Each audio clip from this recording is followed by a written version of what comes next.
My name is Elias Ward, and I was 73 years old the morning my son-in-law had my lawn mower repossessed. Not repossessed, that's the wrong word. It wasn't financed.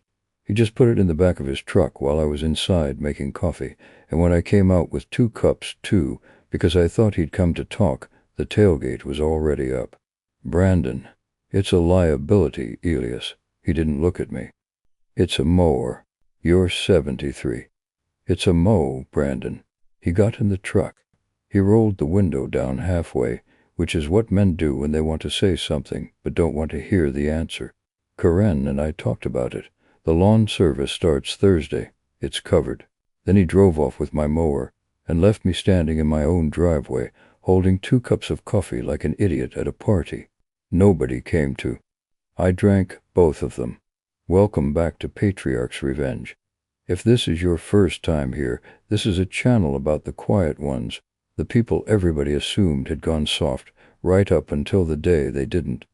Settle in, and if you don't want to miss what happens next, go ahead and subscribe. Here's what you need to know about that mower, and I'll be quick, because I know how this sounds. It was a 1998 Snapper. Rear engine, no bells, and it started on the second pull every single time, if you knew where to hold the choke. My wife Ruthie bought it for me the year I got out of the hospital. She paid $400 she didn't have, and when I told her that was too much, she said, "You'll use it for 20 years. And then she died 11 years later, and I used it for 11 more just to prove her right. It's not about the grass. I want to be honest with you. It's not about the grass. The lawn service came Thursday. 3 guys, 40 minutes, and they left tire ruts by the mailbox and cut the whole thing at 2 inches like it was a golf course. That grass needs 3 1/4. It's Bermuda. Cut it short in July, and you'll be looking at dirt by August." I called Karen. "Dad, it looks fine." I could hear a dishwasher running behind her. "It's cut too short. It's grass. Your mother planted that grass, Karen." There was a long pause on the line. That pause, the one that means here we go. "Dad, Brandon's just trying to help. You had that dizzy spell in March." I stood up too fast. "You took me to the I wanted a sandwich." She laughed. She didn't want to, but she did, and for about 4 seconds we were fine. Then she said, "He's coming by Saturday. He wants to talk about the house." And the 4 seconds ended. Saturday, I stood at the window at 9 in the morning like a man watching for weather. 73 years old, hands behind my back, rocking on my heels. If a stranger had walked by, they'd have thought I was expecting the president. I was expecting a 41-year-old regional sales manager in a quarter zip. That's the thing nobody tells you about getting old.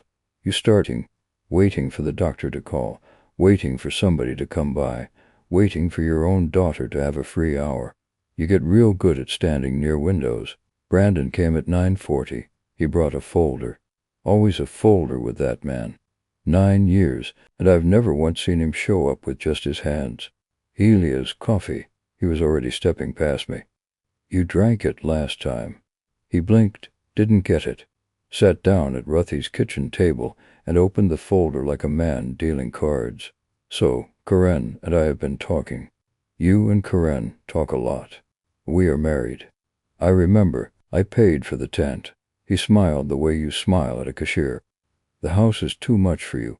4 bedrooms, an acre, the roof's going to need doing in 3 years. We found a place, Sycamore Landing, out on 40.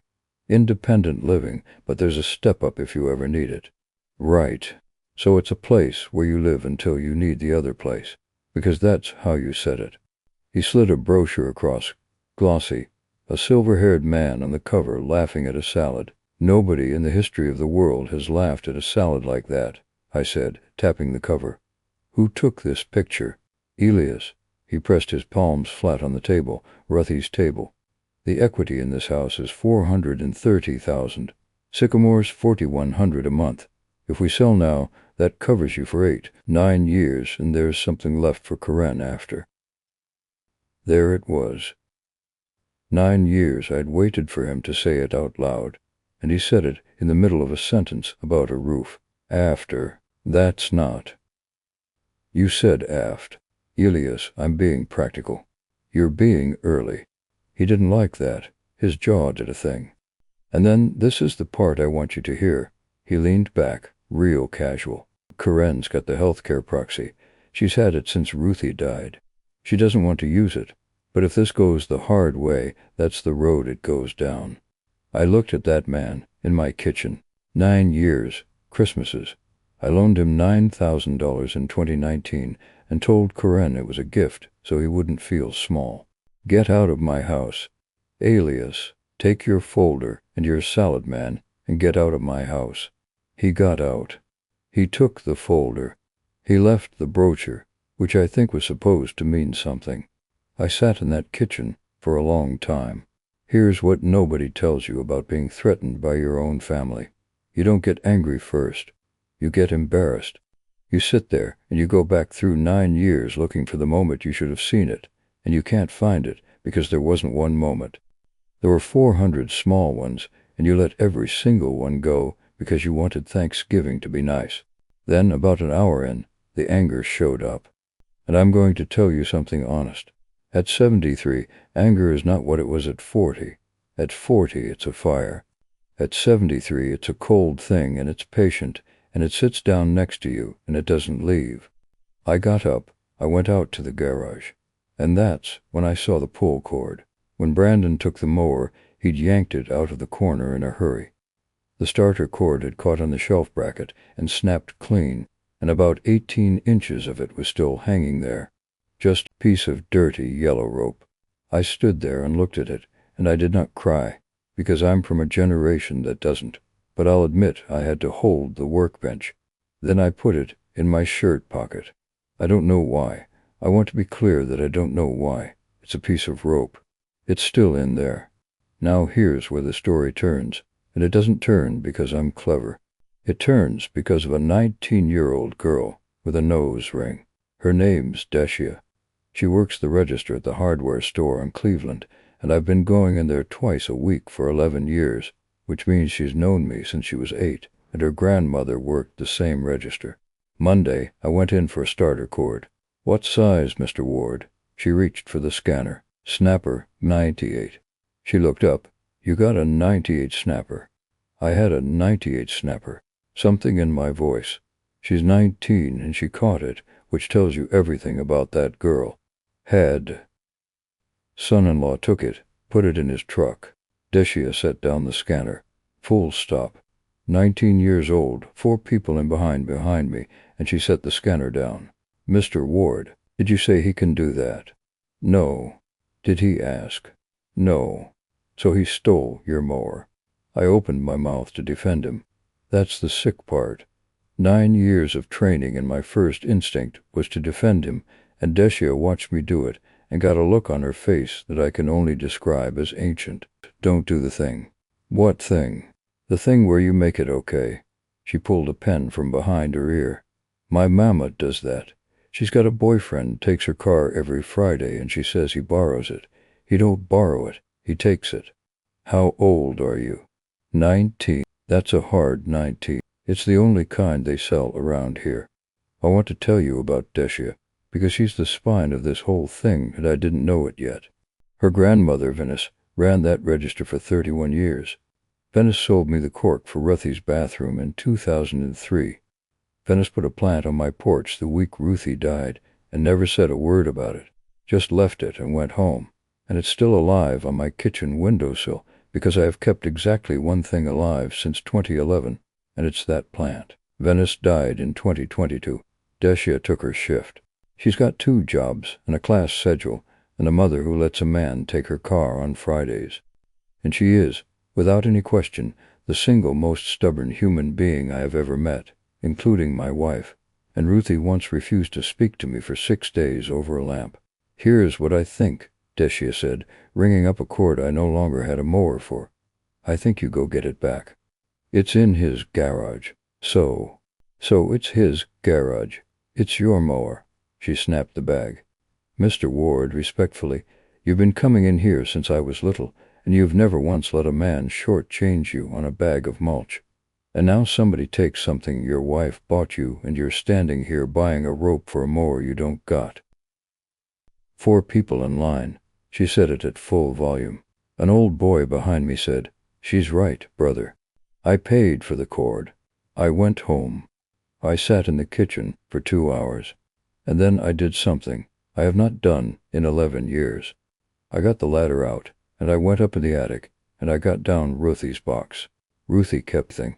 Every receipt, every warranty, every scrap of paper that ever came in that door, in Redwell folders, in date order, because she worked 40 years in a county records office, and she did not know how to be any other way. When she died, I put it all in a box, and I put the box in the attic, because I could not look at her handwriting. I looked at it Monday night, and on the third folder down, I found something that stopped my heart for about 4 seconds. Not the mower receipt, though that was in there too, $411, June 1998, and she'd written Elias. He'll use AT 20 years on the back in pencil. The thing that stopped me was a title, a vehicle title, in an envelope for a 1971 Chevrolet C10 pickup, in my name. Now I have to back up, and I'll be fast. My brother Ray died in 2016. He had a truck he loved more than most of his relatives, and he had no children, and he left it to me. It was in pieces in his barn. I never did anything with it. His widow Colleen kept the barn, and I paid the taxes in the truck every year because it was $6, and it felt like the right thing to do, and honestly, I forgot it existed most of the time. 6 months ago, Brandon started restoring a project truck, posted about it constantly, thundered it, painted it, put $11,000 of his own money into it. Corinne showed me pictures at Easter. I said it looked nice. I'd never asked whose it was. Because who asks that? Tuesday morning, I drove out to Colleen's. She's 81. She made me sit down and eat a piece of pound cake before she'd say one word about anything, which is correct behavior. The truck, I said finally. He came and got it in January, said you told him he could have it. She cut another slice I did not ask for, said you were downsizing. I put my fork down. Colin, did he show you anything? He showed me a picture of him and Corinne at your table, 81 years old, and she'd handed over a truck, because a man showed her a photograph of a Christmas dinner. That's how it works. That's exactly how it works. They don't break in. They get shown the door and they smile and somebody holds it open for them. Eli, she sat down across from me. Did you tell him he could have it? No. Oh, honey. It's all right. It is not all right. Colleen's hand came flat down on the table and the plates jumped. Ray put 4 years in that truck. He put his back in that truck. What are you going to do? And I heard myself say something I did not plan. Nothing yet. I want to explain why. Because this is the only clever thing I did in this whole business, and I don't want to oversell it. I could have called the sheriff Tuesday, truck's in my name, title in my hand. That's a stolen vehicle and it's not complicated. But here's the thing about calling the sheriff on Tuesday. Brandon had $11,000 in that truck as of Tuesday. He was not finished, and a man who is not finished will keep spending. So I didn't call anybody. I went home, and I put the title in the drawer with the mower receipt and Ruthie's pencil handwriting, and I waited. Deshia hated it. You're waiting. I'm waiting. For what? For him to put a transmission in it. She stared at me over the register for about 5 full seconds. Mr. Ward, that is the meanest thing I ever heard a churchman say. I'm not a churchman. Venice said you were. Venice was being polite. She laughed, loud, the whole store, and then she stopped laughing. How long? She asked, quieter. Long as it takes. And what do I do? You are going to help me with something worse, because here's what I'd figured out in the attic, and it wasn't in the truck folder.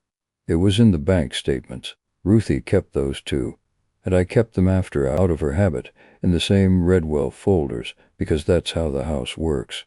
November 2019. $9,000 out of my savings to Brandon, and then every February for 6 years, $340 out of my checking account to something called Atlas Fin SVC, $2,040 total over 6 years, going somewhere I'd never heard of. I'd never noticed. I want to be honest about that too. $340 once a year out of an account that has a pension going into it, and I never noticed, because I stopped reading those statements the year I started reading them alone. Deshia noticed something else. She was sitting at my kitchen table on her lunch break. She started doing that around week 2, and I never asked her to. She just started doing it. And she went through the statements with a highlighter she brought from the store and did not charge me for. "Mr. Ward, this one's an annual premium." "A what?" "Premium like insurance." She turned the page around. "My mamma's boyfriend had one. Atlas is a life insurance company." I looked at it. "I don't have a life insurance policy." Deshia and I looked at each other over Ruthy's table. "Somebody does." It took 11 days to get a copy. 11 days of me on the phone with a call center in Omaha, and I want to tell you those 11 days took something out of me. You spell your name 9 times. You get transferred. You get a young man who calls you sir in the way that means problem. You hold for 40 minutes, and the line drops and you start over. Twice I hung up and sat in the chair and thought, let it all go, take the brochure. Both times Deshia's shift ended, and she showed up at my door with a Coke and said, "Did you call?" And I said yes, because I was not about to tell that girl no. That's the whole reason I got it. I want that on the record. I didn't have the steal. She was the steal. Day 11, a woman named Patrice in Omaha took pity on an old man and read me the policy. Term life, $250,000. Opened November 2019. Insured, Elias J. Ward. Owner and premium pair, Elias J. Ward. Beneficiary, Brandon T. Cole. Not Karen. Brandon, I've been paying for 6 years out of my own checking account for a policy that paid my son-in-law $250,000 when I died. Signed by me. In November 2019, the same month I signed the papers on a $9,000 loan. He brought to my kitchen table in a folder. I put the phone down. I sat. Deshia was at the counter making a sandwich she didn't ask permission to make, which by then was fine, and she turned around and saw my face and put the knife down. "Mr. Ward, he didn't just want the house. He's been paying for me to die." I heard my own voice come out wrong. "For 6 years, with my money." She came and sat down, 19 years old. She didn't say anything for a minute. "My grandmama would have torn this town in half," she said. "So what do we do? And I want you to understand." I looked at that girl in Ruthy's kitchen with Venice's plant on the windowsill behind her, and something in me that had been sitting down since 2011 stood up. "We don't do anything loud. Loud is what he wants. Loud makes me the crazy old man." "Then what?" "We make it so every single door he's got closes at the same time, and he doesn't hear one of them shut until they're all shut." Deshia grinned. I want it noted that a 19-year-old grinned at that, which tells you what she'd been carrying around her whole life. "Here's what we did. 6 weeks. I'll keep it plain. 1, I stopped paying. Called Atlas, canceled the policy. Took me 9 minutes. But I didn't just cancel it. Patrice, God bless Patrice, explained that when a policy lapses, the beneficiary of record gets a written notice at their address on file. I set the cancellation to process on a specific date. I picked the date carefully. You'll see why. 2, I found out about the loan. $9,000, November 2019. I told Karen it was a gift. I went back through the folder. Ruthie had made him sign a note. Of course she had. She'd been dead 8 months, and I was signing whatever came near me, and my wife had still protected me from the grave out of 40 years of county records habit, because she taught me in 1979 to never hand money to family without paper. Promissory note, $9,000, 6%, signed Brandon T. Cole. Never a dollar paid. Statute of limitations in the state is 6 years from last activity. The note was dated November 14th, 2019. I had 11 weeks. 3, Deshia found the truck. This was all her. She's 19, and she has an instrument I do not. She knows how to look at a man's public life. Brandon posted the truck constantly, and on a Saturday in September, he posted a photo standing in front of it at a Carson coffee lot with a caption about bringing her back. Deshia zoomed in on the fender. "Mr. Ward, is that a VIN plate?" It was. She wrote it down on the back of a hardware store receipt, and I got out Ray's title, and the numbers matched. Then she said the thing that turned the whole business. "He's entering it in a show, October, downtown, the one on Market. He's been posting about it since August." She turned the phone around. "Class trophy and everything." I looked at that screen for a long time. "Deshia, what day in October?" "October the 11th. I'll tell it the way it happened, because the order matters. Deshia drove me. Her car's a Corolla with a check engine light she's been ignoring since spring, and a seat cover with sunflowers on it. We got there at 8 in the morning. Market Street closed off, 200 cars, coffee tent, a man with a microphone. Brandon's truck was in the third row. And I'll say it, it was beautiful. That's the hard part. Ray's truck, forest green, glass like water, and Brandon Cole had done it. $11,000 and 6 months of Saturdays, and the man had actually done a beautiful thing with his hands, maybe the only one. He saw me at about 8:15. The color went out of his face and came back wrong. "Elias, what are you doing here?" "Looking at trucks." He glanced at Deshia. 19, nose ring, arms crossed. Didn't know what to make of her, which was correct. "Who's this?" "This is Deshia. She's family." Deshia's chin came up about a quarter inch. I saw it. I'll remember it. "Elias, look." Brandon lowered his voice. "About the truck, Colleen said you showed her a Christmas picture. I was going to talk to you. It was sitting in a barn rotting. It was sitting in a barn waiting. There's a difference, and you have never once known it." The man with the microphone was calling the judges to the second row. I reached in my jacket, and I took out an envelope, and I held it out. "What's this?" "Open it." He opened it. Photocopy of the title. 1971 Chevrolet C10, Elias J. Ward. And clipped behind it, a second sheet. The demand letter, drafted by a lawyer named Pruitt, who charged me $400 and told me it was the most fun he'd had all year. Brandon read it twice. "You can't." "I can. It's my truck. It's been my truck since 2016, and it's my truck right now with your paint on it. I put $11,000 into my truck." "Yeah, you did." And he understood. I watched it land. That's the moment, not the shouting, the understanding. "You knew in January. You knew and you let me." "I found out in July. You let me finish it." "I did." "That's," his hands were shaking. "That's evil, Elias. That's a mow, Brandon." He stared at me. "That's a mower," I said again. "And it's my brother's truck, and it's my wife's grass, and it's my house you were selling out from under me at my own kitchen table while you drank my coffee." The microphone man said something about the third row. "Now here's what happens. You can fight me on the truck. Lawyer's $5,000 and you lose, because there's a title, and there's no bill of sale, and there is not one piece of paper in this world with my name on it that says you can have it. Or you can hand me the key when this show's over and drive home." Corinne's going to hear about this. Corinne already heard about it. I put my hands in my pockets. I called her Thursday. I read her the note first. "What note?" $9,000. November 2019, 6%. I watched his face. "Ruthie made you sign it. You forgot." He'd forgotten.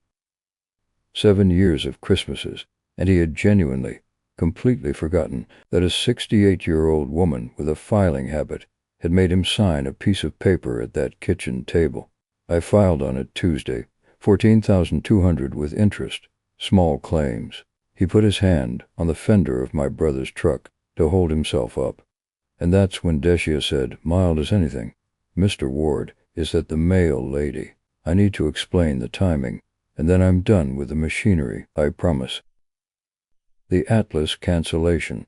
I'd set it to process on October the 2nd. Beneficiary notification goes out by first-class mail, 8 to 10 business days. I did not do that for the drama. I want to be clear about that.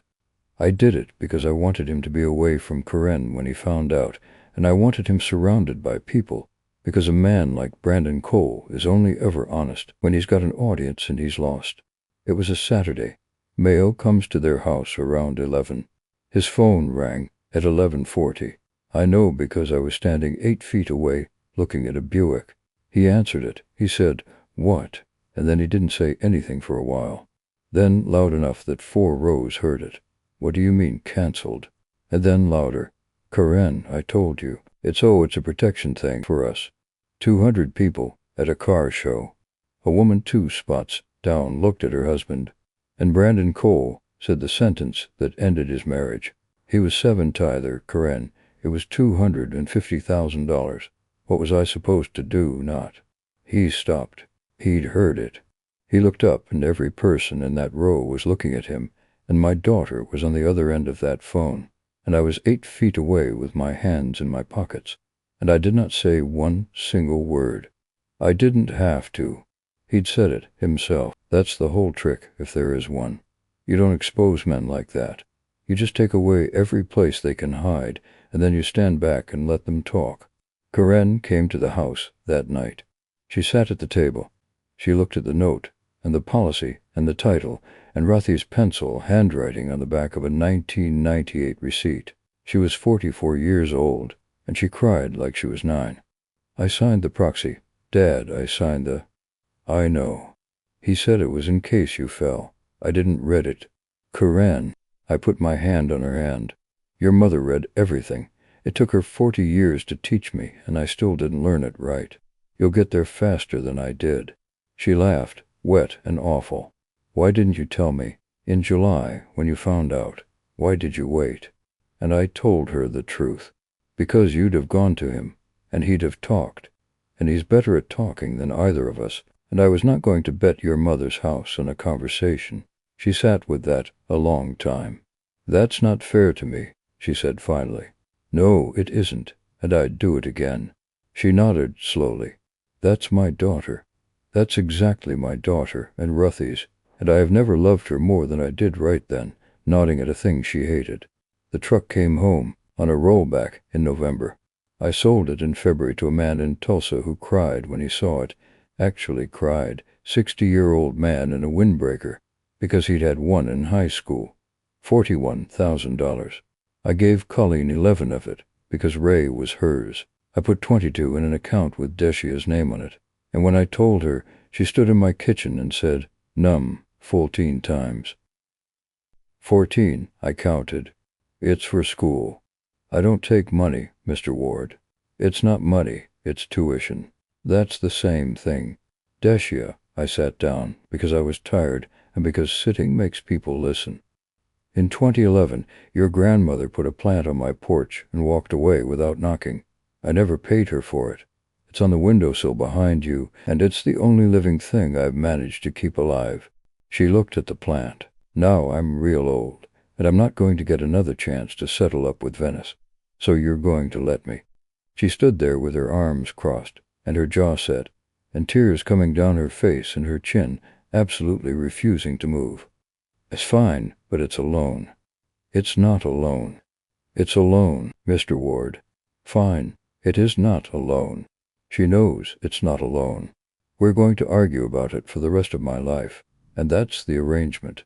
Brandon and Karen's divorce was final in June.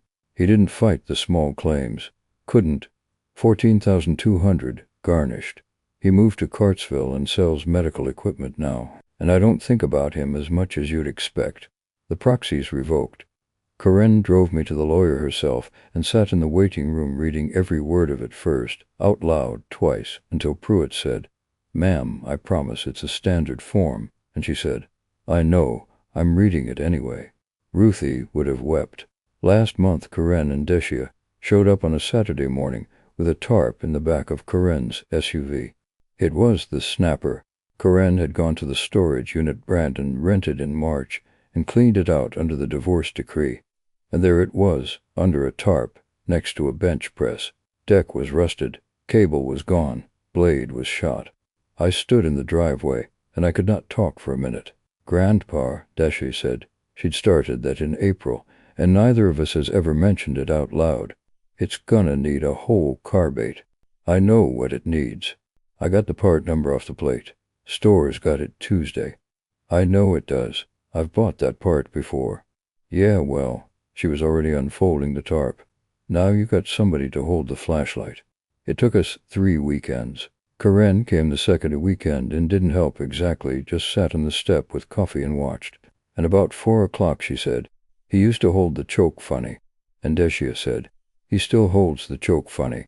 And my daughter laughed so hard she had to put the cup down. We put a new pull cord on it. New one's black. They don't make the yellow anymore. I kept the old piece. It's 18 inches of dirty yellow rope, frayed at both ends, and it's not worth a nickel. And it's been in my shirt pocket since the morning that man drove out of my driveway with my wife's $400 in the back of his truck. I could take it out now. It's over. I won. I'm not going to. Some things you carry because they're heavy, and some things you carry because you want to remember exactly how light they are, how a whole life can hang on a piece of rope, and a woman's handwriting, and a 19-year-old girl who wouldn't let you make it okay. Mower starts on the second pull. Every time. If you know where to hold the choke. So what do you think? Did Elias do the right thing, or did he go too far letting Brandon finish that truck first? Tell me in the comments. And while you're down there, let me know where in the world you're watching from, and what time it is right now. I love seeing where you all tune from. If you made it this far, you already know. Hit that like button and subscribe so you don't miss the next one. I'll see you in the next story.